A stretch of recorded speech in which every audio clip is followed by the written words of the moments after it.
गृहमन्त्रीज्यूलाई चाहिँ हजुरले यदि सक्नुहुन्न भने राजीनामा दिनुहोस्, यत्तिकै बसेर जेनजीको आडमा बसेर यत्तिकै बसेर यसरी चाहिँ हामीलाई झुलाउन चाहिँ पाइँदैन। नेपालीहरूले चुनावमा भोट दिन पाउने ठाट छैन। ल अब विदेशमा बस्ने नेपालीहरूले के अभियान चाल्नुपर्ने हो, तपाईँहरूको आफ्नो आफ्नो क्षेत्रबाट चाल्नुहोस्। यहाँको सरकारको पनि र यहाँको नेताहरूको पनि ढङ्ग देखिएन। तर गृहमन्त्रीले केही पनि एड्रेस गर्नु भएन आज। अनि यो समस्या गृहमन्त्रीको मात्रै हो भने चाहिँ हजुर कुर्सी छोडिदिनुहोस्, किनभने निर्वाचनमा रिफर्म नभइकन चाहिँ निर्वाचन जान सकिँदैन, पाइँदैन। नेपालीको सल्लाह खरानीको डल्ला भने जस्तो कुरा भयो। त्यसमा चाहिँ स्पष्ट आन्सर चाहिँ केही पनि आएन। महावीर पुनले पनि त्यहाँ उठेर यत्रो 5-6 घन्टा मिटिङ बसेको निर्णय केही पनि आएन भनेर उहाँले विशेष गरी कुरा उठाउनु भएको थियो। अब 1-2 दिनमा चाहिँ सरकारको निर्णय हामीले वेट गर्छौँ र गृहमन्त्रीले यो कुरा एड्रेस गर्नु पर्थ्यो, प्रधानमन्त्रीले यो कुरा एड्रेस गर्नु पर्थ्यो। यदि तपाईँहरूलाई इच्छा छैन, इच्छा शक्ति नभएको हो भने चाहिँ बिन्ती यो सरकार अब गृहमन्त्री मात्रै एकजना, अब शिक्षा मन्त्री सँगसँगै विदेशमा रहेका नेपालीहरूले पनि भोट हाल्ने व्यवस्था गर्नुपर्छ भन्ने कुराहरू आएको छ भने नो भोटको सन्दर्भमा धेरै बढी चर्चा भएको छैन, कुराहरू भएको छैन। यसको सन्दर्भमा केही फ्लेक्सिबिलिटी मैले चाहिँ महसुस गरेको छु। हजुरले यदि सक्नुहुन्न होइन, जेनजीको माग पुरा गर्न सक्नुहुन्न भने बिन्ती त्यो सिटमा बसी नराखिदिनुहोस्, मेरो यति नै अनुरोध हो। हस्, धेरै धन्यवाद। साथै पछाडि पनि शिक्षा मन्त्री आफैले पनि उठेर खै त प्रश्न आजको छलफल यत्रो 4-5 घन्टा किन बोलाएको होइन? आजको यसमा चाहिँ पहिला म बोल्नु अनि त्यसपछि सागरजीले बोल्नु। भनेपछि अहिले गएर अड्किरहेको के हो भन्दै गर्दाखेरि विशेष गरी चाहिँ गृह मन्त्रालयमा गएर यो कुराहरू अड्किरहेको छ। अब गृह मन्त्री आफैले चाहिँ अथवा यो सरकारले गर्न सक्ने हो कि होइन भन्ने कुरा चाहिँ स्पष्ट भन्नु पर्यो। अब चाहिँ आज पनि हामीले उहाँलाई अनुरोध गरेका थियौँ। हामीले गृह मन्त्रालय तथा त्यस्तै गरेर संवैधानिक निकाय निर्वाचन आयोग जस्तै निर्वाचन गर्ने हो, उसको तर्फबाट गृह मन्त्रालयको तर्फबाट चाहिँ यो 3वटा अघि मैले भनेको विषयमा हामी चाहिँ तयार छौँ। पछि गएर आयोगले मानेन भनेर हामीलाई चाहिँ दोष नलगाउनु होला। त्यही भएर के गर्ने आज यहीँबाट छलफल गरेर निस्क्यौँ भनेर। विदेशमा रहेका नेपालीहरूले पनि भोट हाल्न पाउन् होइन, र बेजिल्लाको पनि भोटिङ चाहिँ नि हामीले यो शुभारम्भ कम्तीमा गरौँ भन्ने आशय र चाहनाका साथ नै हामीले यो छलफलको आयोजना गरेका हौँ। शिक्षा मन्त्री बाहेकका सरकार भनौँ न त, त्यसो भयो अब त शिक्षा मन्त्रीले चाहिँ क्लियरली नै आज के को लागि बसेको थियो खोइ त निष्कर्ष भनेर नै बोल्नु भयो। तर उहाँहरू अरू कसरी नेपालीहरूले चुनावमा भोट दिन पाउने ठाट छैन। ल अब विदेशमा बस्ने नेपालीहरूले के अभियान चाल्नुपर्ने हो, तपाईँहरूको आफ्नो आफ्नो क्षेत्रबाट चाल्नुहोस्। यहाँको सरकारको पनि र यहाँको नेताहरूको पनि ढङ्ग देखिएन। अरे म एउटा मात्र सरकारमा होइन नि, यहाँ सबै छ त सरकार। आजको बैठक काम कुरो एकातिर कुम्लोबुको ठिबीतिर जस्तै भयो भन्ने भान हो यहाँलाई? यो चाहिँ कस्तो हो भने त्यो उखान भन्दाखेरि पनि नेपालीको सल्लाह खरानीको डल्ला भने जस्तो कुरा भयो। अनि आजको सल्लाह चाहिँ खरानीको डल्ला जस्तो। यहाँकै कुरा नसुन्ने कस्तो यही क्याबिनेटमा हुनुहुन्छ, यहाँकै कुरा नसुन्ने हुन्छ मन्त्रीज्यू? मन्त्रीज्यूकै कुरा सुनिएन। म त एकजना व्यक्ति हो नि त, एकजना व्यक्ति अरू साथीहरूको पनि त कुरा होला। तर सरकारमै भएर यस्तो भन्न मिल्छ भन्ने कुरा पनि आउला। सरकारमै आफै यस्तो असहमति क्याबिनेटको एकजना मन्त्रीको कुराले के हुन भनेको एकजना जेएनजीको युवा र तपाईँ मात्रै अग्निशमा हुनुभयो, यो विपरीत हुनुभयो तपाईँहरू हो मन्त्रीज्यू भन्नु। के भयो थाहा छैन के तपाईँहरू आफै गर्नु। यति बेला मन्त्री शिक्षा मन्त्री महावीर पुनले पनि आपत्ति जनाउनु भएको छ, आपत्ति पनि जनाउनु भएको छ। तपाईँ देख्न सक्नुहुन्छ उहाँले सर्वपक्षीय बैठकमै 2 महिना अगाडि हामीले बेजिल्ला र विदेशको भोटिङ माग त गऱ्यौँ, तर कसरी पनि त आन्सर दिनु पऱ्यो नि त। माग्नु मात्रै सजिलो कुरो त भएन। हामीले चाहिँ रिसर्च गरेर अध्ययन गरेर यसरी गर्न सकिन्छ। विदेशको बेजिल्ला NOTA none of the above होइन, मलाई कुनै पनि उम्मेदवार मन पर्दैन भने भोट गर्न पाउनु पऱ्यो भनेर त्यो कसरी गर्न सकिन्छ भनेर रिपोर्टै हाम्रो साथीहरूले हामीले चाहिँ प्रधानमन्त्री कार्यालय, निर्वाचन आयोग, गृहमन्त्रीलाई बुझाएको थियौँ। अनि त्यतिखेर पनि हामीले अनौपचारिक रूपमा विभिन्न पार्टीहरूसँग कुरा गरिरहेका थियौँ, सबै पोजिटिभ नै थियो। अनि आज चाहिँ के भयो भन्दै गर्दाखेरि सबै पार्टीहरू लगभग अधिकांश सबै पार्टीहरूले चाहिँ यसमा चाहिँ सहमति जनाउनु भएको छ। अब अहिलेसम्म चाहिँ इलेक्सन कमिसनले पनि मैले गर्न सक्छु भनेको छ। भनेपछि अहिले गएर अड्किरहेको के हो भन्दै गर्दाखेरि विशेष गरी चाहिँ गृह मन्त्रालयमा गएर यो कुराहरू अड्किरहेको छ। अब गृह मन्त्री आफैले चाहिँ अथवा यो सरकारले गर्न सक्ने हो कि होइन भन्ने कुरा चाहिँ स्पष्ट भन्नु पर्यो। अब चाहिँ आज पनि हामीले उहाँलाई अनुरोध गरेका थियौँ। सबै पार्टीहरूले गर्छु भनेको छ, इलेक्सन कमिसनले गर्छु भनेको छ, तपाईँहरूले चाहिँ गर्न सक्ने हो कि होइन अब उत्तर चाहियो होइन। अब यसरी कस्तो भयो भन्दाखेरि अहिलेसम्म चाहिँ के हुँदो रहेछ भन्दाखेरि हामी सबै जेएनजी साथीहरू हामीहरू जति पनि गएको थियौँ इलेक्सन कमिसनमा गयो, गृहमन्त्रीलाई आरोप लगाउने, गृहमन्त्रीले हुन दिनु भएन भन्ने, गृहमन्त्रीमा गयो प्रधानमन्त्रीमा गर्ने, यो तीनजनामा चाहिँ फुटबल खेले अनि आज चाहिँ तिनैजनालाई नै हामीले मैले विशेष गरी प्रधानमन्त्रीलाई पनि सोधेको थिएँ यसको जिम्मेवारी लिने को हो त नि, किनकि ब्युरोक्रेसी यो सिस्टमले त हामीलाई सधैँ घुमाइ भयो नि त, यसको स्पष्ट आन्सर चाहिन्छ भनेर हामीले माग गरेको थियौँ। त्यसमा चाहिँ स्पष्ट आन्सर चाहिँ केही पनि आएन। महावीर पुनले पनि त्यहाँ उठेर यत्रो 5-6 घन्टा मिटिङ बस्यो, यसको निर्णय केही पनि आएन भनेर उहाँले विशेष गरी कुरा उठाउनु भएको थियो। अब 1-2 दिनमा चाहिँ सरकारको निर्णय हामीले वेट गर्छौँ।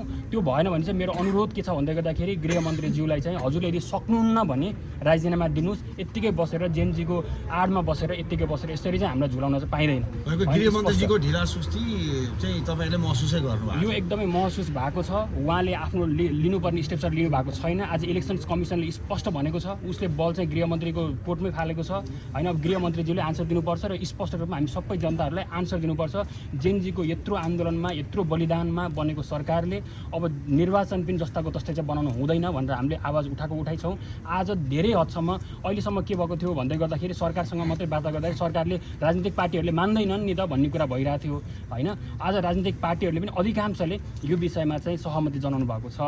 त्यही भएर अब 2-3 दिन कुरौँ बढीमा, त्यसपछि यदि गृहमन्त्रीज्यूले सक्नुहुन्न भने चाहिँ मेरो विनम्र उहाँलाई अनुरोध के छ भन्दाखेरि मैले सकिनँ भनेर राजीनामा दिनुहोस् होइन। नानी फोकटै यत्तिकै बसेर चाहिँ काम छ। राजीनामा पनि भएन पनि भने के गर्नु छ होइन। यो कस्तो छ भन्दाखेरि चुनाव त हुनैपर्छ, चुनावको विकल्प छैन होइन। अब सुधारिएको चुनाव हुनुपर्छ, जस्ता जस्तै हुनु भएन। कोही 5 तारका हुनुहुन्छ, कोही डडेलधुरामा हुनुहुन्छ, 10,000 15,000 खर्च गरेर जाने होइन नि त। हिजो भर्खर पनि मैले ताप्लेजुङका युवाहरूसँग भेटेँ, डडेलधुराका युवाहरूसँग भेटेँ। उहाँहरूले 10,000 तिरेर जानुपर्छ, अझै महँगो पर्छ, कसैले छुट्टी लिनुपर्छ। उहाँहरूले भोट गर्न पाउने कि नपाउने, युवाहरूले भोट गर्न पाउने कि नपाउने भन्ने मुख्य प्रश्न हो होइन। यो प्रश्नको उत्तर अब 1-2 दिन सरकारले पुऱ्याउ। नीति नियम बनाउनु त प्रधानमन्त्रीले होइन र गृहमन्त्रीलाई किन यता हेरिदिनु सागा सर। यसमा चाहिँ के छ भन्दै गर्दाखेरि सुशासन लगायतको कुराहरू कानुन मन्त्रालयले कानुन ड्राफ्ट गर्नु पर्यो अनि फेरि के हुन्छ त क्याबिनेटबाट पास भएर जानु पर्यो होइन। यो कुराहरू चाहिँ सरकारबाट इनिसिएसन भएको छैन। काम गरिरहेछौँ झुलाको झुलाइ हुनुहुन्थ्यो।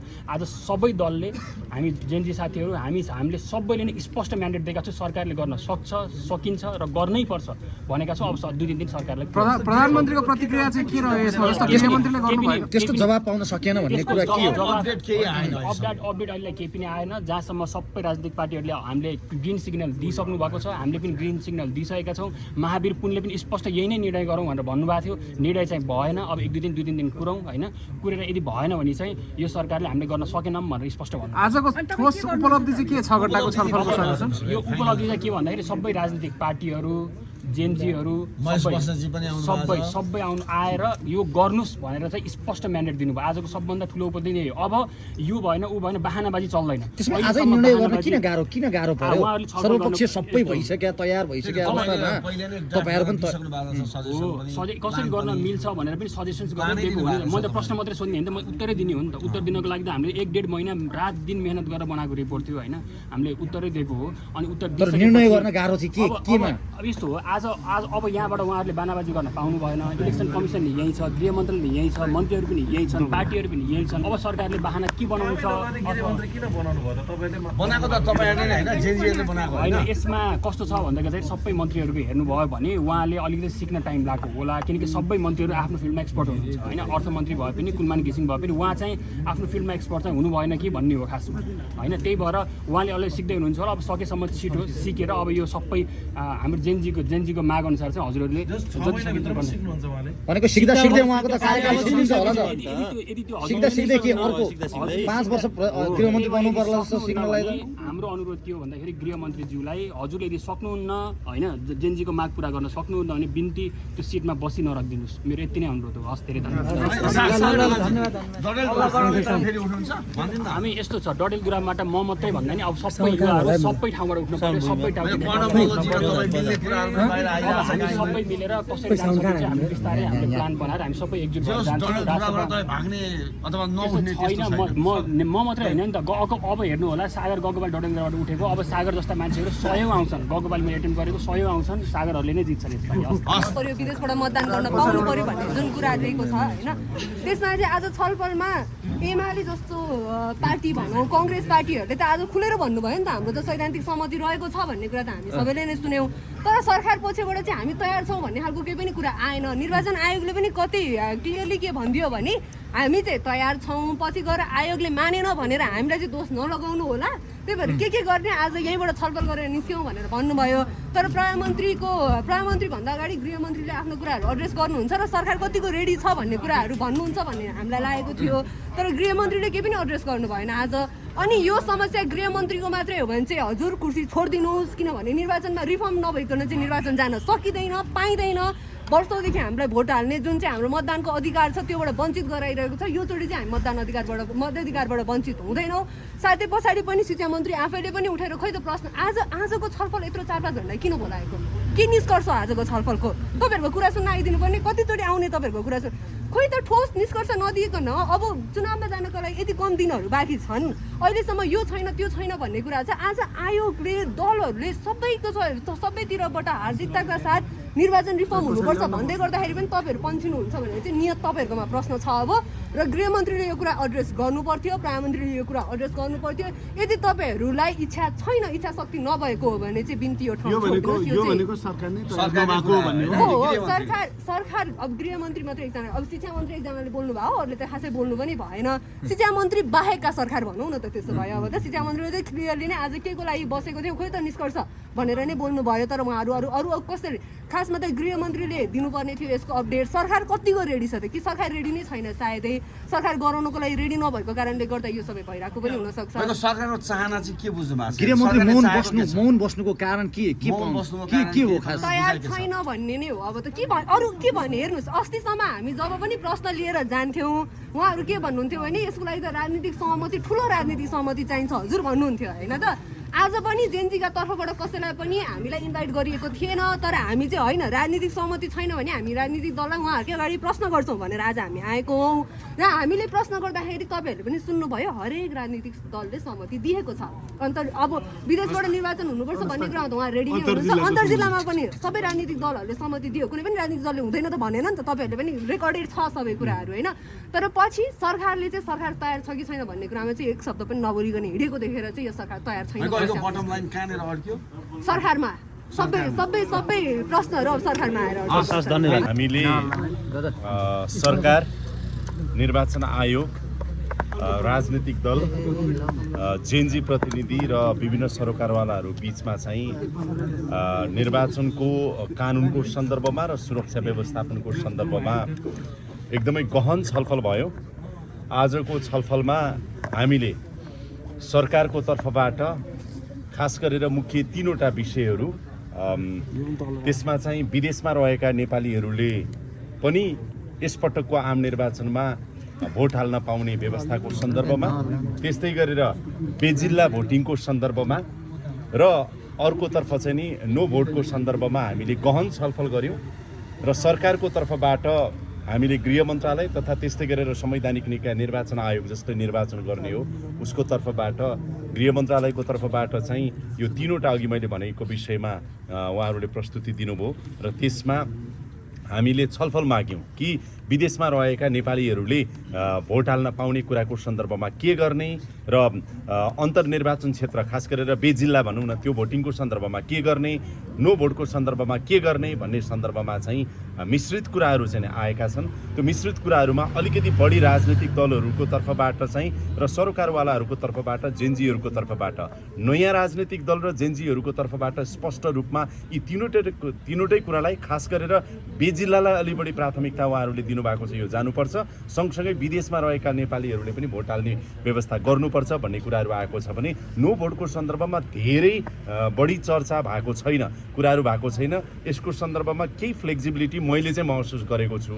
अब केही अलि ठुला राजनीतिक दलहरूबाट चाहिँ सैद्धान्तिक रूपमा यसलाई चाहिँ सोच्न सकिन्छ, खास गरेर विदेशमा रहेका नेपालीहरूले भोट हाल्ने सन्दर्भमा र बेजिल्ला भोटिङको सन्दर्भमा सोच्न सकिन्छ। तर व्यवहारिक रूपमा कतिको सजिलो छ, कतिको सहज छ भन्ने कुराहरू चाहिँ हामीले सोच्नुपर्छ भन्ने खालको चाहिँ कुराहरू आएको छ। त्यसैले र निर्वाचन आयोगले पनि अब कसरी अगाडि बढ्ने र सरकार स्वयंले पनि अब कसरी अगाडि बढ्ने भन्ने सन्दर्भमा चाहिँ अहिले जेएनजी प्रतिनिधि, सरकारवाला र राजनीतिक दलको तर्फबाट जे जस्ता सुझावहरू आएको छ त्यो सुझावहरूलाई आत्मसात गर्दै सरकार चाहिँ नि अब थप अगाडि बढ्छ। के गर्ने, कसरी गर्ने भन्ने सन्दर्भमा हामी अगाडि बढ्छौँ। आजको बैठक उपलब्धिमूलक नै रह्यो होइन, आजको यसमा चाहिँ पहिला म हस्, बोलौँ। हजुर बोल्नुहोस्। अनि त्यसपछि सागरजीले बोल्नु होला। निकायहरूले योभन्दा अगाडिदेखि अनौपचारिक रूपमा छलफल गरिरहेको विषय हो, तर अब चाहिँ निचोडमा जानुपर्ने अवस्था पनि आएको छ, किनभने चुनावको मिति धेरै टाढा छैन। चुनावको मिति धेरै टाढा नहुँदाखेरि चाहिँ सरकारको इच्छा र चाहनाको कुरा गर्नुहुन्छ भने अहिले पनि के हो भनेदेखि हामी विदेशमा रहेका नेपालीहरूले भोट हाल्न पाउन् भन्ने कुराहरूमा सरकार स्पष्ट छ, चाहना छ हाम्रो त्यो। र अर्को कुरा बेजिल्ला भोटिङको सन्दर्भमा पनि अधिकांश 1,90,00,000 नेपाली मतदाता नामावलीमा दर्ता भएका भोटरहरू हुनुहुन्छ भनेपछि अधिकभन्दा अधिकले चाहिँ बेजिल्ला भोटिङलाई कार्यान्वयन गरेर भए पनि उहाँहरूले चाहिँ चुनावमा भाग लिन सक्नुहोस् भन्ने हाम्रो चाहना हो। त्यही चाहनाको कारणले गर्दाखेरि हामीले चाहिँ अहिले यो प्रस्ताव ल्याएका हौँ। यो प्रस्तावमा राजनीतिक दलहरू सहमत छन् छैनन्, उनीहरूको विचार के छ, निर्वाचन आयोगले गर्न सक्ने अवस्था रहन्छ रहँदैन, सरकारवालाहरू के भन्छन्, जेएनजीहरू के भन्छन् भनेर हामीले अब बिस्तारै बिस्तारै निर्वाचन आचार संहिता पनि लाग्ने समय आउँदै गरेको भएर अब कानुनी प्रक्रिया, प्राविधिक प्रक्रिया र राजनीतिक प्रक्रिया समेत टुङ्गोमा पुर्याउनको लागि सरकारले औपचारिक रूपमा यति लामो झन्डै 6 घन्टा हामी बस्यौँ, सबैका कुराहरू सुन्यौँ। यसलाई सरकारले चाहिँ नि अब कसरी अगाडि बढ्ने भन्ने कुरामा सरकार अगाडि बढ्छ। सरकार एउटा स्टेक होल्डर हो, सरकार बाहेक यहाँ अरू स्टेक होल्डरहरू पनि छन्, यो चाहिँ हामीले बुझ्नुपर्छ। फेरि अरू स्टेक होल्डर भनेको निर्वाचन आयोग पनि छ, राजनीतिक दलहरू पनि छन् र अरू पनि सरकारवालाहरू, नागरिक समाज छन् भनेपछि यसलाई अब धेरै लुकाउनु हुन्छ जस्तो मलाई लाग्दैन। मान्छेले के भन्ने भने म त गर्थेँ तर उसको कारणले गर्न सकिनँ भन्ने कुराहरू चाहिँ जस जति चाहिँ आफूले लिने, अबजस जति चाहिँ अरूलाई थोपर्ने जुन हाम्रो चाहिँ प्रवृत्ति छ त्यो कुराहरूको पनि अन्त्य गर्नुपर्छ र सम्भव भए अगाडि बढ्नुपर्छ। सम्भव नहुने हो भनेदेखि स्पष्ट भन्नुपर्छ। तर अहिलेको अवस्थामा सरकारको कुरा गर्नुहुन्छ भने चाहिँ हामीले विदेशमा रहेका नेपालीहरूले पनि भोट हाल्न पाउन् होइन, र बेजिल्लाको पनि भोटिङ चाहिँ नि हामीले यो शुभारम्भ कम्तीमा गरौँ भन्ने आशय र चाहनाका साथ नै हामीले यो छलफलको आयोजना गरेका हौँ। अबको बाटो चाहिँ कसरी अगाडि बढ्ने भन्ने कुरामा यो आएका सुझावहरूलाई लिएर अनि सरकारको तर्फबाट हामी एउटा स्टेक होल्डरहरू भएकोले हाम्रो तर्फबाट हामी अगाडि बढ्छौँ। यहाँहरू सबैलाई धेरै धेरै धन्यवाद छ। अब सागरजी